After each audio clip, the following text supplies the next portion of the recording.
அந்த நேரத்தில் அந்த விபத்து எப்படி இருந்தது, அதுல இருந்து எப்படி மீண்டு வந்தீங்க? வரும்போது பகுதி பாலத்துக்கிட்ட வரும்போதே மண் வந்துருச்சு சார்.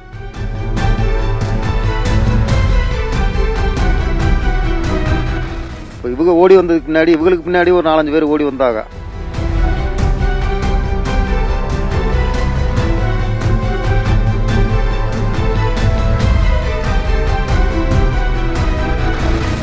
மண் சரிவிலிருந்து மீண்ட பால்ராஜ் நம்முடைய இருக்கிறார், அவருடன் பேசலாம். சொல்லுங்க, அந்த விபத்து நடந்த இடத்துல அந்த லாரி மண்ணுக்கடியில சிக்கி இருந்து நீங்க மீண்டெழுந்து வந்த காட்சிகளை பார்க்க முடிந்தது. நீங்களும் உங்க மனைவியும் அதுல இருந்து மீண்டெழுந்து வந்தீங்க. அந்த நேரத்துல அந்த விபத்து எப்படி இருந்தது, அதுல இருந்து எப்படி மீண்டு வந்தீங்க? நாங்கள் மேலே வீட்டில இருந்து மேப்பாடிக்கு டவுனுக்கு இறங்கி வந்தோம் சார். இறங்கி வரும்போது இந்த மாதிரி மண் பஸ் ஸ்டாண்டில் உட்காந்துருந்தோம். உட்காரும்போது மேலே பார்த்தோம். நாங்கள் எப்போதும் வந்து பஸ் ஸ்டாண்ட்லேருந்து இப்போ மேலே பார்த்துக்கிட்டு தான் இருப்போம். தொடங்கலேருந்து பார்த்துக்கிட்டு தான் இருப்போம். ஆனால் அந்த டயத்தில் நான் பார்த்தது லைட்டாக இடிஞ்சு வந்தது.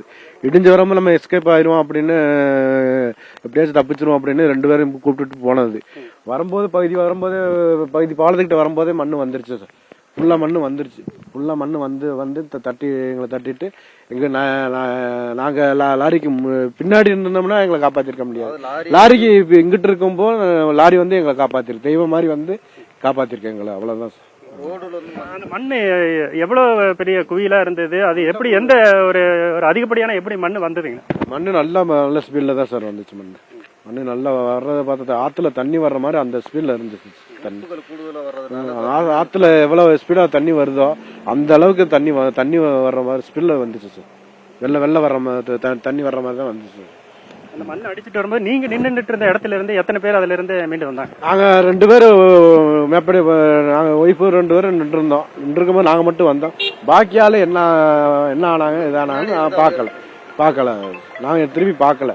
மண்ணுக்கு கொஞ்சம் போல வந்துட்டு திரும்பி ஓடி வரும்போது திரும்பி பாக்குறத நீங்க பாத்துருப்பீங்க. மண்ணு கொஞ்சமாத்தான் வருதுன்னு தான் திரும்பி பார்த்தது. திரும்பி பார்த்த பிறகுதான் எனக்கு தெரிஞ்சிச்சு மண்ணு கூடுதலா வருதுன்னு. அதுக்கப்புறம் தான் ஸ்பீடு கூட ஒய்ஃபை கையை பிடிச்சிட்டு இழுத்துட்டு நாங்க ஓடணும்.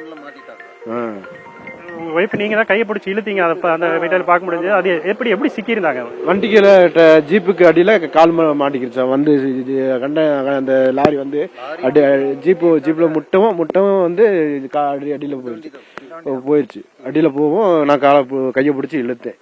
எடுத்துட்டு எந்திரிக்க முடியல. ஒய்ஃபுக்கு எந்திரிக்க முடியாது. அப்ப இழுத்துட்டு ஒன்றும் பிரச்சனை இல்லை, நம்ம நல்லாதான் இருக்கோம் அப்படின்ட்டு அப்புறம் என்னை மாமான்னு கூப்பிட்டுச்சு. நல்லாதான் இருக்கு அப்படின்னு நான் சொன்னேன். இந்த சைடு நீங்க தப்பிச்சு வந்துட்டீங்க. அந்த சைடு எத்தனை பேர் இருந்தாங்க மண்ணுக்கடியில்? பார்க்கல சார். நாங்க பஸ் ஸ்டாண்ட்ல பஸ்ஸுக்காக காத்து கிடந்தது. அவ்வளவுதான். டவுனுக்கு போறதுக்காக பஸ்ஸுக்காக காத்து இருந்தது டைம். அந்த மண்ணு விழுந்த இடத்துல வீடுகள் இது மாதிரி தொழிலாளர் தங்கின வீடுகளா இருந்துச்சு. மேல வந்து நான் வந்து பார்க்கும்போது மேல ஒரு 10 ஆள் நின்றுகிட்டு இருந்தாங்க சார். மேல வேலை செய்யறாலும் 10 ஆள் மேல இல்ல வடநாடு வீடு இல்ல மேல வேலை பார்த்துக்கிட்டு இருந்தாங்க. அந்த தார்பாய் வச்சு மூடிக்கிட்டு இருந்தாங்க. கீழே செட்டு கீழே ஆபீஸ் ரூம் எல்லாம் இருந்துச்சு. பக்கத்துல ஸ்டாப்போட பஸ் இருந்துச்சு. வேலைக்கு டைம்னால அங்க வந்துருவாங்க. 8 மணிக்குள்ள வந்துருவாங்க. 8 மணிக்குள்ள வந்தாங்கன்னா நாங்க பார்க்கும்போது ஒரு 10-15 ஆள் கீழே வந்துருந்தாங்க. மேல ஒரு 10 ஆள் ஒர்க் எடுத்துக்கிட்டு இருந்தாங்க. ஆனா அவங்களா என்ன ஆனாங்கன்னு தெரியல. நம்ம வந்து கணிக்க முடியாது. மண்ணு வந்த ஸ்பீடு அந்த மாதிரி. அவங்கெல்லாம் போயிருப்பாங்கன்றது நமக்கு ஒரு இது. ஆனா நேரடியா பார்த்தது ஆளுகளை வந்துட்டு. இப்ப இவங்க ஓடி வந்ததுக்கு முன்னாடி இவங்களுக்கு பின்னாடி ஒரு 4-5 பேர் ஓடி வந்தாங்க. ஆனா அவங்களாம் தப்பிக்கல, மண்ணுக்கடியில போயிட்டாங்க.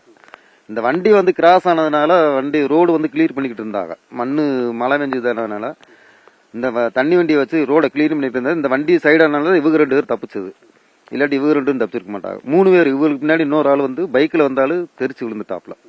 அப்ப அந்த ஆளும் தப்பிச்சிருச்சு. பைக்ல விழுந்த இடத்துல கண்டெய்னர் செட்டு, அவங்க தொழிலாளர் தங்கின இதெல்லாம் வீடு செட்டுகளா இருந்துச்சா? அதெல்லாம் இருந்துச்சு. ஆனா இப்ப பூரா அடிச்சிட்டு போயிருச்சு. ஆத்துல கீழே தான் கிடக்கு. எல்லாரும் ஜேசிபி இது இட்டாச்சி எல்லாமே இருந்துச்சு. எல்லாமே அடிச்சிட்டு போயிருச்சு.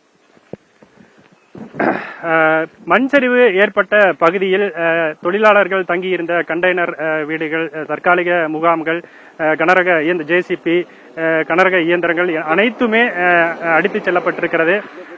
இந்த சம்பவத்தை மண்சரிவை நேரில் பார்த்து அதிலிருந்து மீண்டு வந்தவர்கள் தெரிவித்தது கிட்டத்தட்ட ஒரு 20க்கும் மேற்பட்டோர் அந்த பகுதியில் நின்றிருந்ததாக தெரிவித்திருக்கிறார்கள். எத்தனை பேர் அந்த மண்ணுக்கடியில் புதையுண்டிருக்கிறார்கள் என்ற விவரம் அதிகாரப்பூர்வமாக தெரியவில்லை. தற்போது வரைக்கும் அரசு அறிவித்த அறிவிப்பின்படி 3 பேர் குறைந்தபட்சம் உயிரிழந்திருக்கிறார்கள் அதிகாரப்பூர்வமாக தெரிவிக்கப்பட்டிருக்கிறது.